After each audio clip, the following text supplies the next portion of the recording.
Hari ini kita nak introduce kita punya multi-function janitor cart. Ini adalah satu troli yang setiap cleaner patut diadakan.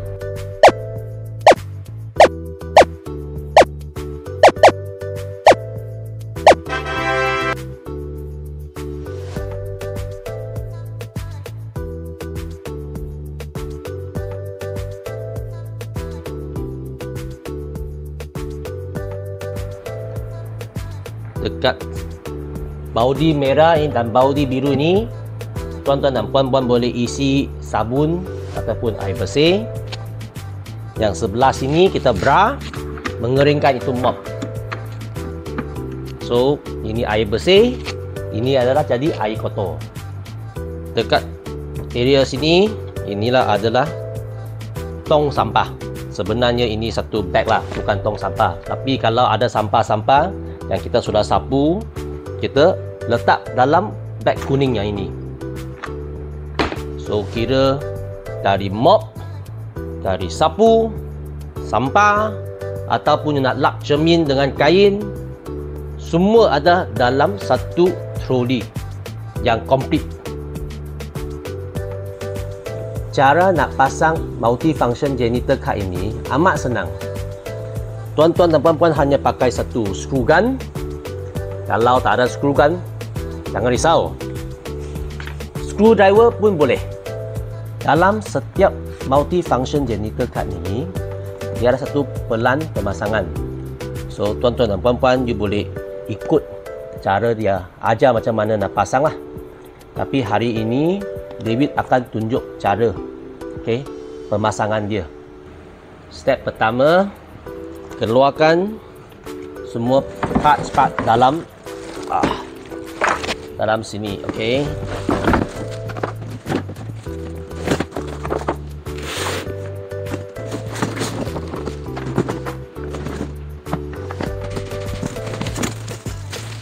Okey, kita keluarkan semua parts.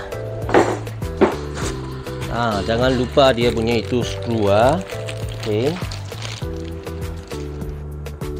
Dalam multi-function cart ini, dia mengandungi, kita ada tiga batang.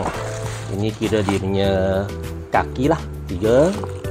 Lepas tu, dia punya base. Ini tengah punya lah. Ada 1, 2, 3. 3 dia punya base. Ada ini 2 pieces. Ini kat sebelah dia punya. Satu beg kuning,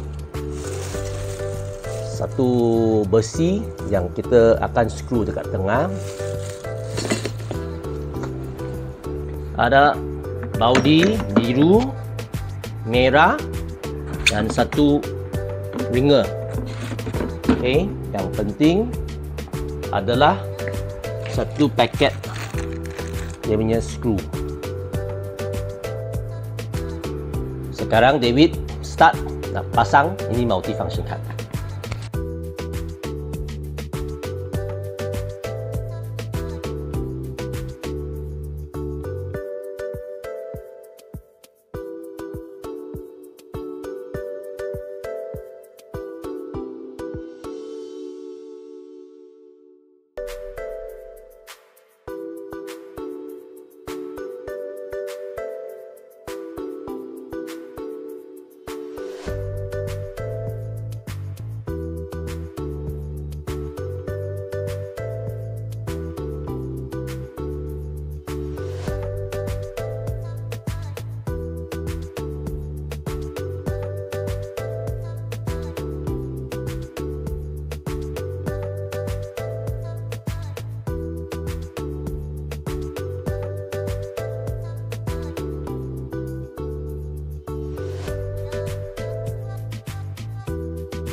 Sebarang pertanyaan tentang ini multifunction card, sila hubungi kita nombor di bawah ataupun email kita.